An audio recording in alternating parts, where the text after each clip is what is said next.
Ibinenta ko ang nag-iisang pamana ng aking mga magulang ang aming bahay para lang makapag-top up sa laro at mabili ang pinapangarap kong Pantheon set.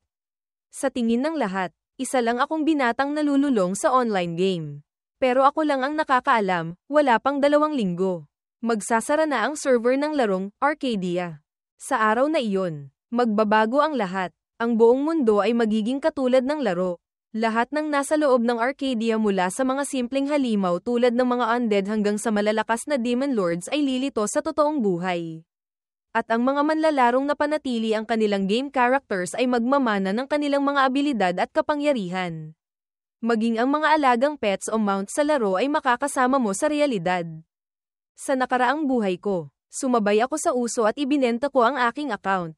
Nang dumating ang pagbabago ng mundo, hindi man lang ako tumagal ng kalahating araw bago namatay. Ngayong nabigyan ako ng pangalawang pagkakataon. Hindi ko nahahayaang maulit ang trahedyang iyon. Kaya naman, agad kong ipinagbenta ang bahay at ng utang pa para makalakam ng 5 milyong piso, 5 pesos .000. Pagkatapos, binuksan ko ang game forum para maghanap ng mga deal. Tulad ng inaasahan ko, at katulad ng nangyari sa nakaraan. Dahil malapit nang magsara ang Arcadia, maraming players ang nagbebenta ng kanilang gold at gamit sa sobrang murang halaga. Bagsak presyo, 1 billion Arcadia gold, 10 pesos na lang. Sino mabilis? Sale, 10 million gold, 1 peso lang. Bili na. Huwag palampasin. Rare Divine Stag Mount, 300 piso lang. Napakabilis ng pagbaba ng presyo sa laro. Dati-rati, ang Arcadia ay itinuturing na Golden Century game, kung saan ang palitan ng pera ay halos 1:1 sa totoong pera. Ngayon, bumagsak na sa halos 1,000 gold kada piso. At siguradong bababa pa ito. At itong Divine Stag Mount, pagkakaalala ko, exclusive ito sa mga priest class at napakamahal dati. Umaabot ng 100,000 piso noon. Ngayon 300 piso na lang. Kailangan kong bilhin to. Pero hindi pa ngayon. Alam kong mas bababa pa ang presyo nito. Lalo na bukas, kapag opisyal nang inanunsyo ang pagsasara ng Arcadia kasabay ng paglabas ng huling expansion pack. Kapag kumpirmado na ang balita, siguradong magkakaroon ng isa pang malaking bagsakan ng presyo. Doon ang pinakamagandang pagkakataon para mamakyo. Isa pa, limitado pa ang pera ko ngayon. Ulila na ako. Nag-aaral pa lang sa kolehiyo. Walang trabaho. Umaasa lang ako sa kaunting perang naiwan ng mga magulang ko. Ang pinakamahalagang pag-aari ko talaga ay ang bahay na iniwan nila sa akin. Nagpatuloy si Paulo, ang ating bida, sa pag-scroll sa forum nang biglang nanlaki ang mga mata niya.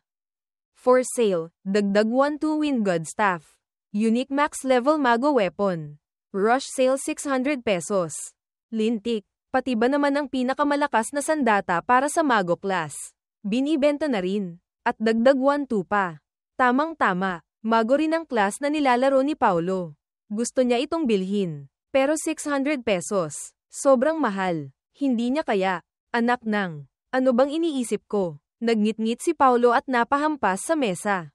Bukas na bukas. Ibebenta ko na ang bahay. Tutal, magiging totoo naman ang laro.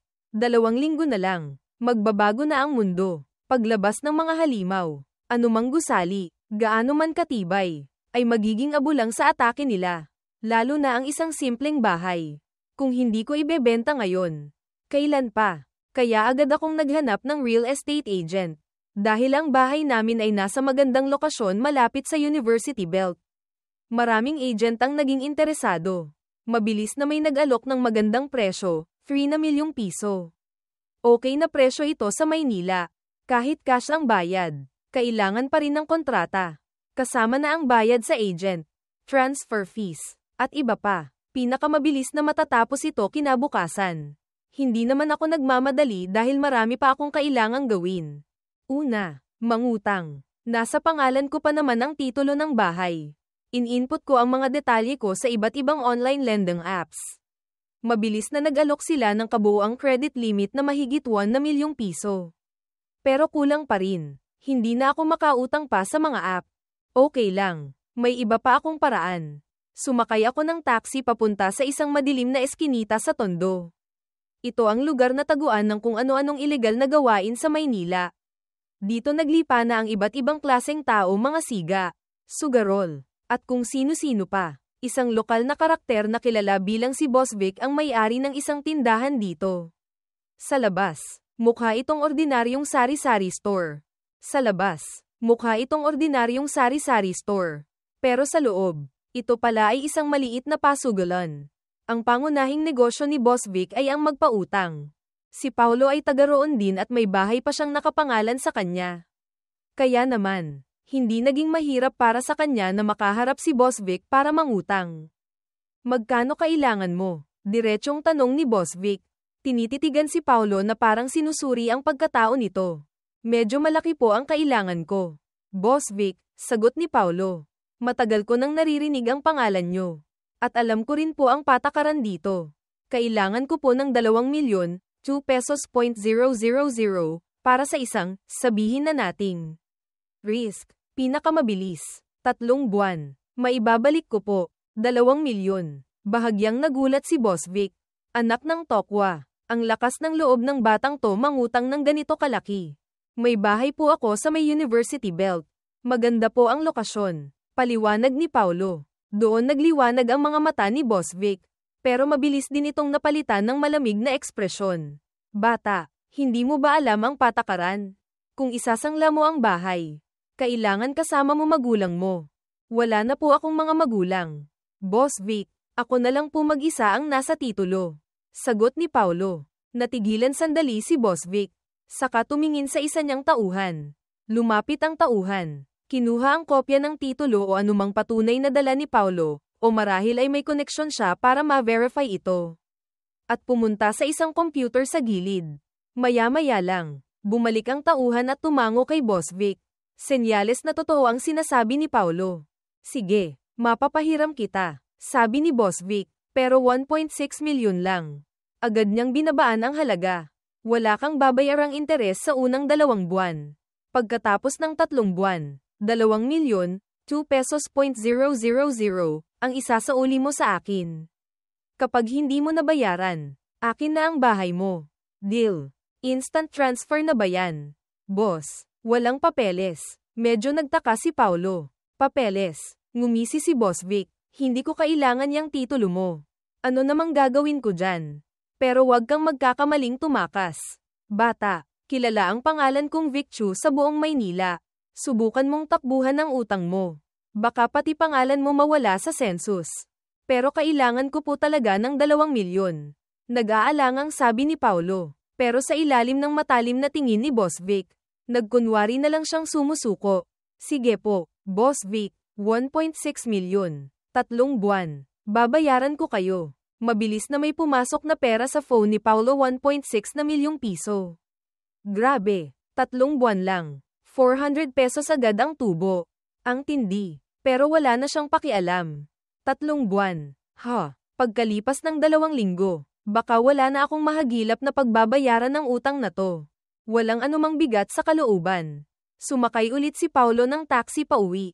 Pagbaba niya sa tapat ng kanilang lugar, bahagya siyang napakunot noo. Isang puting van ang nakasunod sa kanya kanina pa. Nang lumingon siya, hindi man lang nagtago ang mga sakay nito, ibinaba pa ang bintana at kumaway sa kanya. Nakilala ni Paulo ang isa sa mga sakay tauhan ni Boss Vic. Kaya pala hindi na kailangan ng collateral o papeles. Ganito pala ang diskarte ni Boss Vic. Pagkatapos magpautang, ipapabantay niya ang umutang sa mga tauhan niya araw-araw. Hindi na niya ito pinansin. Pagdating sa kwarto niya, hindi muna siya nag-login sa Arcadia. Tumawag muna siya sa telepono. Nang sagutin ang tawag, narinig ang boses ni Paulo. Kasabay ng tunog ng keyboard. Marco, grabe ka, busy mo siguro nitong mga araw. No, pareng Paulo. Alam mo na, Arcadia. Ikaw pa, veterano ka rin naman dito, sagot ni Marco, na may halong pagod sa boses. Bilang Arcadia merchant, hindi lang busy, pare. Kung pwede lang ay describe sa 4 na salita, sabog ang utak ko. Hindi ko na kailangang sabihin kung gaano kalugi. Si Marco at si Paulo ay parehong nasa 3rd year college. Pero itong si Marco, napakadiskarte. Noong 1st year sila, pareho lang silang baguhan sa Arcadia. Pagsapit ng 2nd semester, naging professional merchant na si Marco sa laro. At nagpatayo pa ng pinakamalaking in-game shop na halos lahat ng serbisyo sa laro ay ino-offer niya. Dahil sa Arcadia, nakaipon si Marco ng milyon-milyon sa loob lang ng 2 taon. Pero ngayon, para siyang tinamaan ng kidlat, nang ay anunsyo ang pagsasara ng Arcadia. Bumagsak ang presyo ng lahat ng items. Ang mga game merchant tulad ni Marco na may daan-daang inventory, siguradong bagsak lahat ng puhunan. Hindi na nagpaligoy-ligoy si Paulo. Pare, kaya ako tumawag. Baka sakaling makatulong akong mabawasan yang lugi mo. Ganito, kaya mo bang mag-ipon ng 1 billion Arcadia Gold? Sa market price ngayon, bibilhin ko lahat. Ano? 1 billion gold? Seryoso ka, Paulo? Gulat na tanong ni Marco. Hindi ba lahat nagbebenta ngayon? Bakit bibili ka pa? Alam mo naman, di ba? May catch ako sa game. Paliwanag ni Paulo, gamit ang excuse na naisip niya mula sa forum kagabi. Balak ko na sanang ibenta yung account ko. Kaso sabi niya, ito raw yung alaala namin. Ayaw niyang ibenta. Gusto pa raw niyang laruin hanggang sa huli.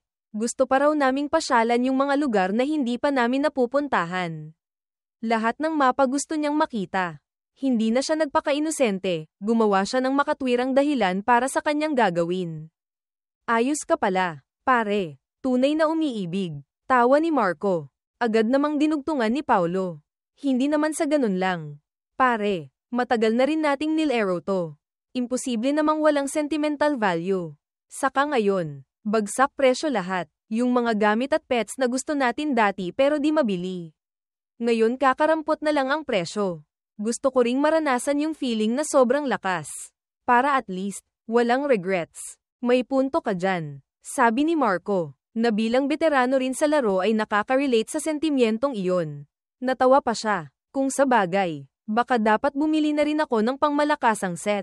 Tutal bagsak presyo na rin naman lahat. Okay, gets ko na. Paulo, sabi ni Marco. So, gold at gamit ang kailangan mo. Pati ba rare pet eggs? Oo, pati pet eggs. Naalala ko, nagbebenta ka rin ng customs di ba? Mura na rin ba ngayon? Tanong ni Paulo.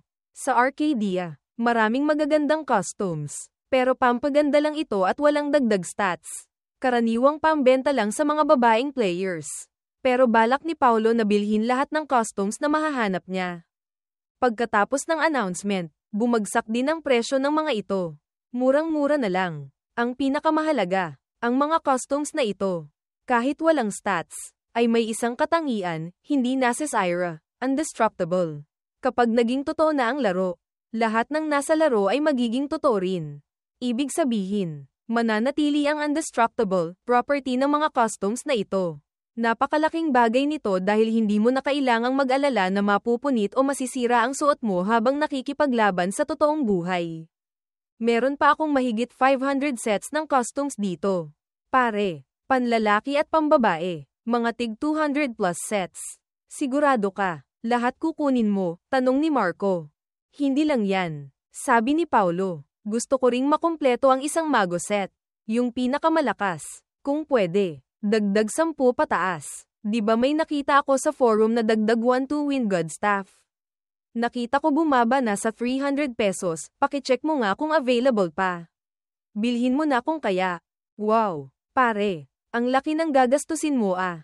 Humanga si Marco. Sige, log in ka na. Send ko muna yung gold at pet eggs. Yung mga rare quality pataas na pet eggs. Lahat kukunin mo. Tama. Oo. Unahin mo yung gold para makapag-open ako ng inventory space. Tapos, simula ngayon, lahat ng enhancement stones para sa gamit, kukunin ko na rin. Kahit gaano karami. Sa market price, walang kagatol-gatol na sabi ni Paulo. Ang presyo ng gold ngayon, ang 1 billion ay nasa 10 pesos lang. Ang 10 billion ay 100 pesos, ang mga rare pet eggs. Kahit random ang makukuha, ay pwedeng i-combine. Ang isang rare pet egg na dati ay libo-libo ang presyo. Ngayon ay nasa 100 piso na lang siguro. Si Marco, bilang malaking merchant, siguradong libo-libo ang stock nito. Dito pa lang, daan-daang libo na ang gagastusin. Idagdag pa ang enhancement stones. Ang 3 piraso ng mago set. At iba pang maliliit na bagay halos mauubos na ang 2 milyong nakuha niya. Mabilis na nagbayad si Paulo. Alam niyang ang lahat ng ito Kung bibilhin bago ang announcement, ay aabutin ng siguro mga 3 milyon o higit pa. Sakto namang nag-online si Leah. Sorry, Paulo. Nakatulog ako. Message ni Leah. Mukhang medyo hindi siya masaya base sa tono niya. Bakit ang tagal mo mag-online ngayon? Akala ko nawalan ka na ng gana sa laro. Sunod na message ni Leah. Kung dati, hindi ka naman nagpapalate ng ganito. Ah, yun pala. Napangiti si Paulo. Akmang magre-reply siya nang dumating ulit ang message ni Leah. Kung ayaw mo na talagang maglaro, sabihin mo lang sa akin. Hindi naman kita pipilitin. Kung gusto mong lumipat ng ibang laro, sasamahan naman kita. 2 taon na silang magkakilala. Kahit puro online lang. Pero pakiramdam ni Paulo ay parang alam na lahat ni Leah tungkol sa kanya. Naging malapit na rin sila sa isa't isa. At kabisado na ni Paulo ang ilang ugali ni Leah. Sa maling akala ni Leah, hindi na nagpaliwanag pa si Paulo. Join ka sa party ko.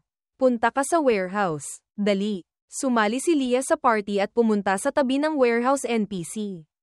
Una, binuksan ni Paulo ang share equipment para makita ni Leah. Tapos binigyan niya ito ng access para makita ang laman ng warehouse niya. Nag-voice chat na rin sila. Wow, ang daming pet eggs. Tapos may mago set ka na rin. Gulat na sabi ni Leah. Kaya ako na late mag-online. Hinanap ko tong mga to.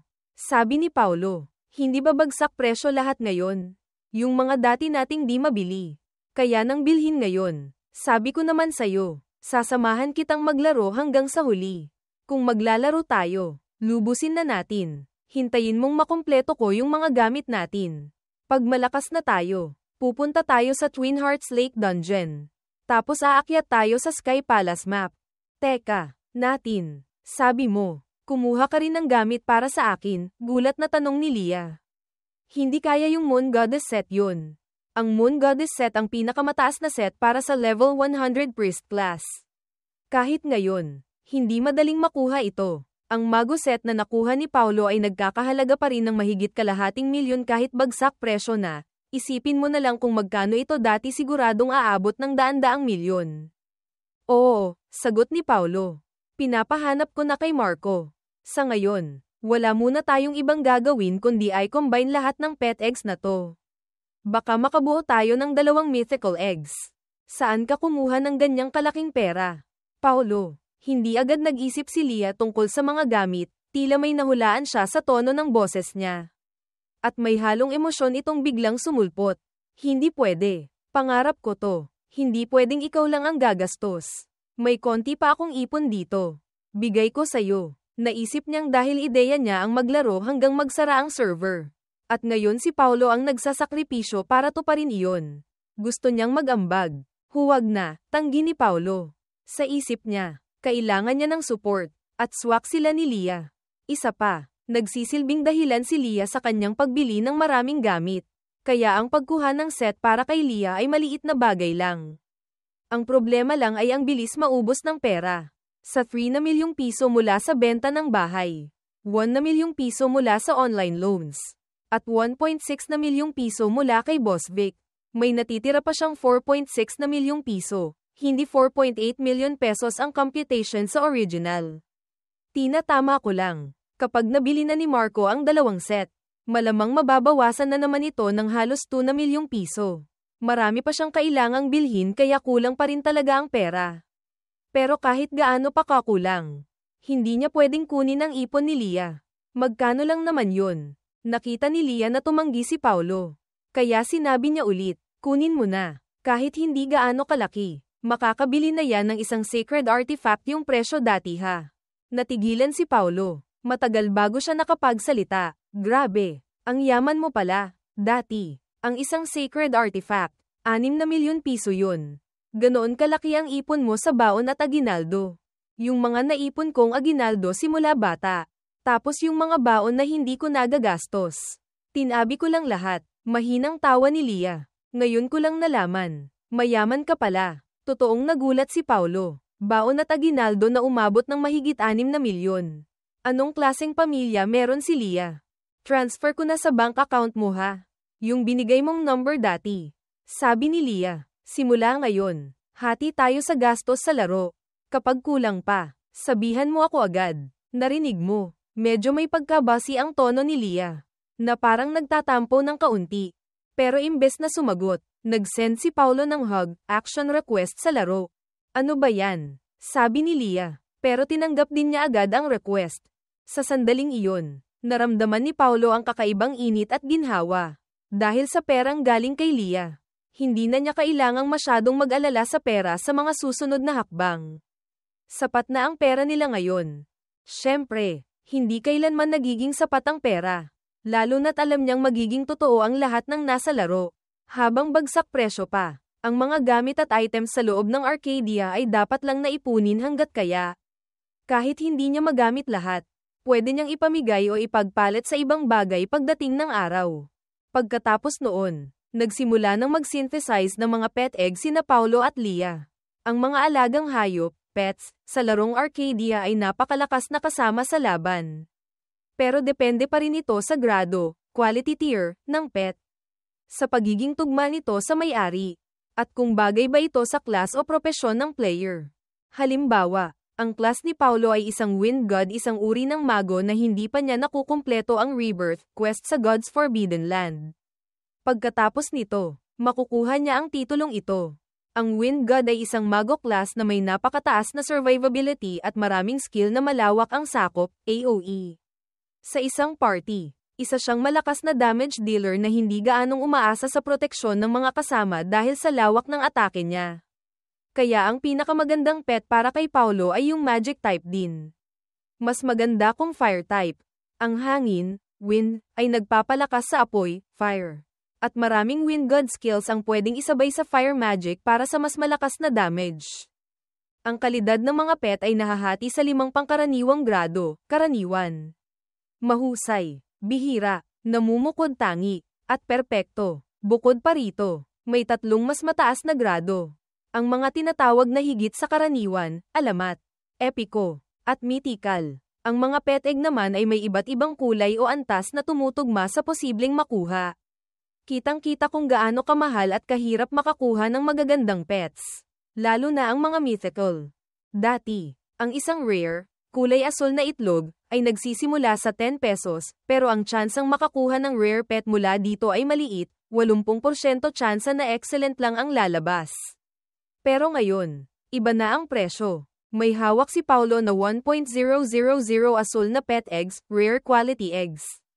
Hindi naman niya magagamit lahat ng pets na ito, kahit ang pinakamagaling na Beastmaster class ay mga ilan lang o ilang dosenang pets lang ang kayang kontrolin. Kaya, sinimulan na nilang mag-synthesize. Ang pet egg synthesis ay 5 tawan, 5 asul na itlog para makabuo ng isang lilang itlog, katumbas ng outstanding quality pet.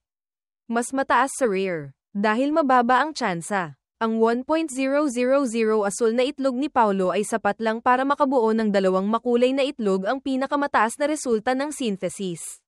Na may tsansang magbigay ng legendary, epic, o mythical pet. Hindi pa ito sigurado. Binigyan ni Paulo si Leah ng 500 asul na itlog at sabay silang walang tigil na nag-synthesize. Pakiramdam niya ay kulang pa ang mga itlog. Pero okay lang. Hindi na siya kapos sa pera ngayon. Habang nag-synthesize, nag-voice message siya kay Marco, "Pare, bili ka pa ng pet eggs para sa akin. Kahit gaano karami. Pag nakuha mo, pakisynthesize mo na rin hanggang sa pinakamataas na pwede." Kailangan niyang makakuha ng tig-isang higit sa karaniwang pet para sa kanilang dalawa ni Leah para mapalakas sila. Pagkalipas ng 10 minuto, nagsalita si Leah sa party chat, "Paulo, tapos na ako mag-synthesize." "Tapos na rin ako," sagot ni Paulo. "Sige, tig-isa tayong magbubukas.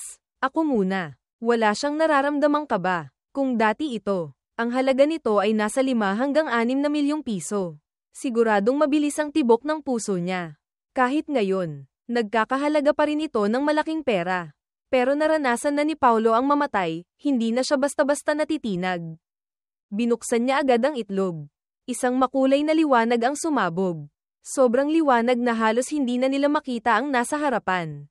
Pagkatapos, nawala ang nakakasilaw na liwanag. Isang ungol ng halimaw ang narinig.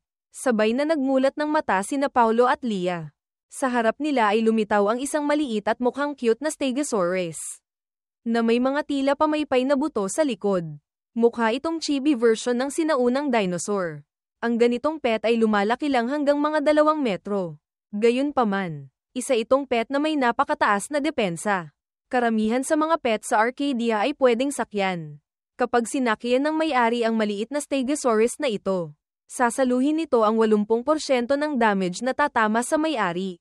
Sayang nga lang, kahit maganda ang pet, nasa perpekto na grado lang ito. Hindi umabot sa higit sa karaniwan. 2 lang sa 4 na growth stats nito ang umabot sa mataas na rank, SOA siguro. Kaya perfect lang ang naging quality score. Medyo nang hinayang si Paulo. Grabe, ang hirap talaga ng tsambahan. Sabi niya kay Leah, mukhang malabo yung isang buksan lang. Jackpot agad. Pero tumawa lang si Leah. Okay na to, tingnan mo. Ang cute niya oh. Ganoon talaga ang mga babae.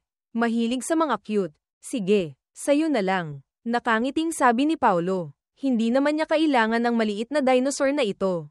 At dahil gusto ni Leah, magandang gawin niya itong mount. Sige ba, ikaw naman ang magbukas ng para sa akin. Hindi tumanggi si Leah. Matagal na silang magkakilala. Lampas na sila sa stage ng pagkakailangan. Natural na lang ang samahan nila. Mabilis na umilo ang pangalawang makulay na itlog sa harap nila. Muling sumabog ang nakakasilaw na liwanag. At napapikit ulit sina Paulo at Leah. Sa mga sandaling iyon, sa medyo tahimik na warehouse area, may ilang players na napadaan.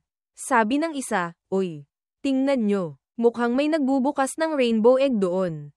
Magsasara na nga ang server. Nagsasayang pa ng pera. Baka mga big time yan." Sabi ng kasama. Minarkahan nila sa isip ang dalawa. Maya-maya, nakatanggap si Paulo ng party invite request.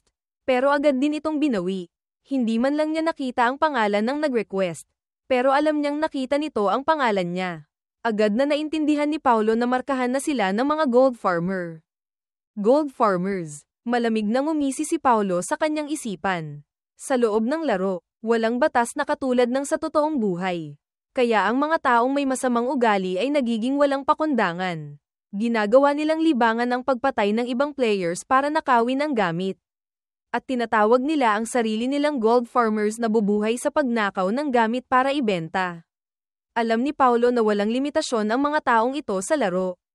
Baka sa totoong buhay, mga duwag sila. Malapit nang mag-merge ang laro sa realidad. Magugulo ang mga patakaran ng mundo. Bago siya muling nabuhay, nasaksihan mismo ni Paulo kung paano ang mga nagmana ng kapangyarihan mula sa laro ay hindi tumulong sa kapwa. Bagkus ay naging salot pa. Kaya walang kahit katiting na simpatsya si Paulo para sa kanila. Siyempre, hindi santo si Paulo. Hindi niya iniisip na lahat ng magmamana ng kapangyarihan ay obligadong magligtas ng tao. Pwedeng hindi ka tumulong sa pagdating ng katapusan. Pero huwag ka namang manakit ng kapwa ng sadya. Itong mga gold farmer na to, mas mabuting huwag nila akong guluhin. Naisip ni Paulo. Kundi, hahabulin ko sila hanggang dulo. Sisirain ko lahat ng gamit nila. At dudurugin ko ang stats nila. Kung hindi, pag nag-merge na ang laro, mas mahirap silang kontrolin. Lihim na nagpasya si Paulo. Ngunit sa ngayon, hindi pa fully upgraded ang gamit niya. At hindi pa napapalakas ang pet niya. Ngayong namarkahan na siya ng gold farmers. Siguradong hindi muna siya lalabas ng main city. Nawala ang makulay na liwanag. Ang pet na nakuha ni Leah mula sa itlog ay lumitaw sa harap nilang dalawa. Kapag nagbubukas ng pet egg, tanging mga kaparty lang ang nakakakita ng resulta. Maliban na lang kung ang nakuha ay sapat na para lumabas sa world announcement. Ano kayang nakuha? Curious ang mga gold farmer na hindi pa umaalis at nakamasid pa rin mula sa malayo. Hindi alam ni Leah na may nagmamasid. Tuwang-tuwa siyang napatalon at sinabi sa party chat, "Paulo, isang Zuke, Vermilion Bird. Haha, at mythical quality. Tingnan mo agad. 2 SSS at 2 SS ang growth stats. Tapos may 3 talent skills pa." Napanganga rin si Paulo. Zuke. Ang ibon na ito ay kilala rin bilang Vermilion Bird. Sa Arcadia, ang pangalan nito ay Zuke, o Chu-Thiu sa Viet, at tila pinaghalong Vermilion Bird at Phoenix ng mitolohiyang silangan. Naliligo ito sa banal na apoy, sacred flames. At kayang kontrolin ng Zuke ang init ng apoy nito. Ibig sabihin, kaya niyang pumili kung sino ang susunugin at kung sino ang hindi. Ang 3 talent skills nito ay, Apoy ng Timog Langit, Nanming Lee Fire. Pagsunog sa langit at lupa, Heaven Scorching Earth Burning. At muling pagsilang sa Nirvana, Nirvana Rebirth. Pagkatapos basahin ang 3 talent skills, nabigla si Paulo. Hindi nga may kakaila, mythical pet talaga. Sa mga laro tulad ng Arcadia, may konsepto ng talent skills ang mga pet. Kadalasan, ang perfect quality pataas ay may 2 talent skills. Ang legendary, epic, at mythical ay may 3. Ang mga skill na ito ay may sariling grado rin. Ang pinakamataas ay SSS. Lahat ng 3 talent skills ng Zukei ay SSS rank. Masasabing ang Zukei na ito ay nasa tuktok ng mga pet. Sa mga sandaling iyon, may lumabas na notification sa party chat, pumili ng magiging may-ari ng pet na ito. Ganito ang sistema kapag ang magkakpi sa laro ang nakakuha ng pet, tatanungin kung sino ang magmamay-ari. Hindi pa man nakakapagsalita si Paulo. Pinili na agad ni Lia. Binitawan niya ang karapatan sa Zukei. Isa itong fire, magic type na pet. Bagay na bagay sa class mo. Paulo, ikaw na ang gumamit niyan. Ikaw na bahala sa damage output. Ako na lang ang gagamit nitong maliit na Stegosaurus. Ako ang bahala sa tangkang at pag-heal sa'yo. Nakangiting sabi ni Lia. Hindi tumanggi si Paulo. Pagkaraan ng isang saglit, naging pag-aari na ni Paulo ang Zukei. Kasabay nito, lumabas ang isang world announcement. World announcement, binabati ang manlalarong si Paulo. Sa kanyang pagbubukas ng pet egg, siya ay ginabayan ng swerte at nakakuha ng nag-iisang mythical quality pet sa buong server ang Zukei. Nag-iisang mythical quality sa buong server. Paglabas pa lang ng announcement, ang tahimik na world chat ay biglang umugang. Lintik, magsasara na server. Saka nakakuha ng Zukei.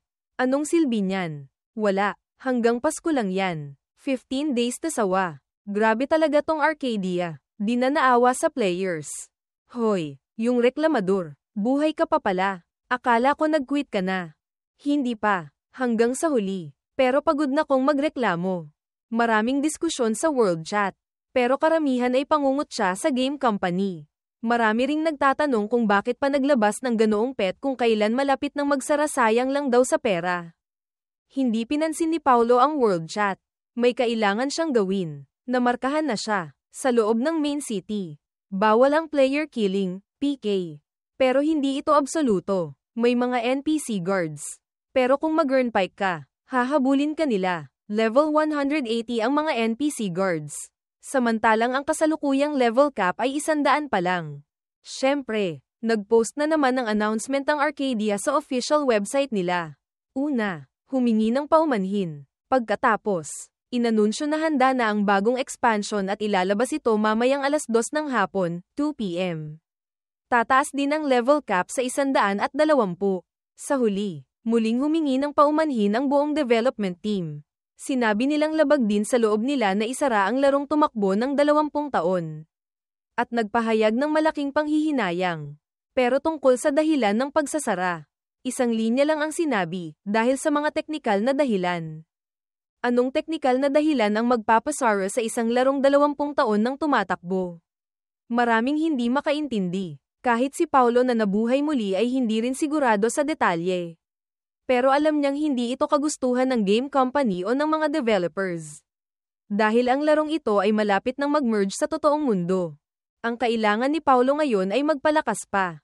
Nagpadala ulit si Marco ng mga gamit, isang kumpletong set para sa priest class, level 100, para kay Lia. At napakaraming enhancement stones. Sabi ni Marco, nilimas na niya ang stock niya ng bato at pinadala lahat kay Paulo. May kasama ring mga talisman, para kay Paulo, na ang sub-profession ay talisman master. Mga recipe at sangkap para sa potions, para kay Lia, na ang sub-profession ay apothecary. At iba pa. Mura lang ang mga ito ngayon. Nagtanong si Marco kay Paulo. Mag-e-enhance ka ba ng gamit? Kailangan mo ba ng 5-colored spirit stones? Pwede kitang mahanapan ng mga 100 piraso. Kapag sinwerte, may tsansang magkaroon ng special keyword ang enhancement mo. Medyo mahal nga lang. Nasa 1 peso pa rin isa sa market. Meron ding nagbebenta ng mga top-tier treasure maps. Oo nga pala. May nagbebenta ng Divine Beast Pills. Divine Beast Pills. Magkano? Agad na naging interesado si Paulo. Ang pill na ito ay permanenteng nagpapataas ng stats ng pet. nagbibigay ng EXP, at tumutulong sa pet na magkaroon ng epiphany pagkatuto ng bagong skill. Karaniwan, natututo ng skill ang pet sa level 20, mula E hanggang SSS rank ang skill. Pero kung gagamit ng Divine Beast Pill, garantisadong SSS rank skill ang matututunan. Gustong bumili ni Paulo ng 5 para ma-maximize agad ang level ng Zuki niya at hindi na kailangang i-level up pa. 4 na piraso lahat. Gusto ng seller 20 pesos, sagot ni Marco. 5,000 isa. Agad na pumayag si Paulo. Kung bago ang announcement, hindi mo maiisip na ganito lang kamura ito, siguradong daan-daang libo ang isa. Mabilis na binili ni Paulo ang mga pill pati na rin ang 5-colored spirit stones. Nag-transfer na naman siya ng halos 400 pesos kay Marco. Pagkatapos, ibinigay ni Paulo ang priest set kay Leah. Hintayin mo ako saglit. Magte-teleport tayo sa ibang city. Pagkatapos nating ma-enhance ang mga gamit, mag-treasure map hunting tayo. Anong treasure map? Tanong ni Leah. Mga top-tier treasure maps. Nasa 800 piso na lang isa ngayon. Pinabili ko kay Marco ng 200 piraso. Sapat na yan para maghapon tayong maghanap. Sana makakuha tayo ng mas maraming Divine Beast Pills o kaya Bloodline Pills. Pagkatapos nating lumakas, susubukan nating akyatin ng Sky Palace, palasyo sa langit. Agad na pumayag si Leah. Ang makarating sa Sky Palace kasama si Paulo ay isa sa mga pangarap niya sa laro. Mahirap makapasok doon, kailangan munang malampasan ang South Heaven Gate, timog na tarangkahan ng langit, dungeon. Ang pinakamahirap na dungeon bago ang bagong expansion. Dati, tanging mga super yaman na gumastos ng bilyon sa laro ang nakakatalo dito. Pero ngayon, si Paulo ay gumastos lang ng mahigit 1,000,000 para makakuha ng God tier set. Sabay silang nag-teleport papunta sa ibang lungsod. Ginawa ito ni Paulo para makatakas sa mga gold farmer. Pero laking gulat niya, nakasunod pa rin pala sila. Bahagyang napakunot noo si Paulo. Sakto namang nakatanggap siya ng private message. Malamang galing kay Marco o sa seller ng staff, yung dagdag 1-2 staff. Nakuha na. Gusto niya 250 pesos na lang. Padala ko na sa'yo via mail. Bayad na. Tuwang-tuwa si Paulo. Kumpleto na ang 5 piraso ng kanyang Wind God Mago set. Teka, may isa pa. Sunod na message ni Marco. Sa tingin ko kailangan mo to. Kailangan ba ng sipinyo ng singsing? Alam mo na, yung parang butil ng mastasa sa bundok Somero. Di ko na kailangang ipaliwanag. Nagpadala si Marco ng picture ng isang pares ng singsing. Kasama ang item description, storage ring, imbakang singsing. Kayang maglaman ng 1.000 items. Magkano? Hindi na nagpaligoy-ligoy si Paulo. Alam niyang napakahalaga nito. Hindi lang sa laro, kung mag-merge na ito sa realidad. Siguradong magsisisi siya kung hindi siya bibili nito. 8 pesos para sa pares. Sagot ni Marco, na may kasamang smiley. Sige, bigyan kita ng 10 pesos para sa abala mo. Sabi ni Paulo, ang mga singsing na ito, bago ang announcement, ay mas mahal pa sa totoong diamond ring. Naalala niya na may na-auction dati na umabot ng 300.000 gold coins, katumbas ng 300 pesos noon, bawat isa. Ngayon, 4 pesos na lang isa. Siyempre, binili agad ni Paulo. Habang walang tigil si Paulo sa pamimili. Sa isang lugar sa base ng kumpanya na itinayo sa bundok. Ilang mga programmer ang walang tigil sa pag-type. Nag-o-overtime. Kasabay nito, muling nagpatawag ng pulong ang mga matataas na opisyal ng kumpanya. Sa pagkakataong ito, lahat ng shareholders ay naroroon. Ang kumpanyang ito ang nagmamay-ari ng pinakamalaking online game sa buong Blue Star Planet, ang Arcadia. Sa loob ng conference room, ilang mga nakatatandang opisyal na nakasuot ng salamin sa mata ang formal na nakaupo. Isa sa kanila ang nagtanong, kumpirmado na ba? Ang enerhiya ng Spirit Stone ay tatagal na lang hanggang ika-28 ng Abril. Opo, Ginoo, sagot ng isang lalaking nakasuot ng gold-rimmed glasses. Sinubukan na ng ating mga programmer ang lahat ng paraan. Nag-imbita pa tayo ng mga siyentipiko mula sa iba't ibang panig ng mundo. Pero wala talagang solusyon. Ang Spirit Stone, ang mahiwagang bato na nakuha natin mula sa kalawakan noon, ay nasa huling yugto na nito. Parang kandilang malapit ng maubos. Dahil sa batong ito nabuo ang larong Arcadia.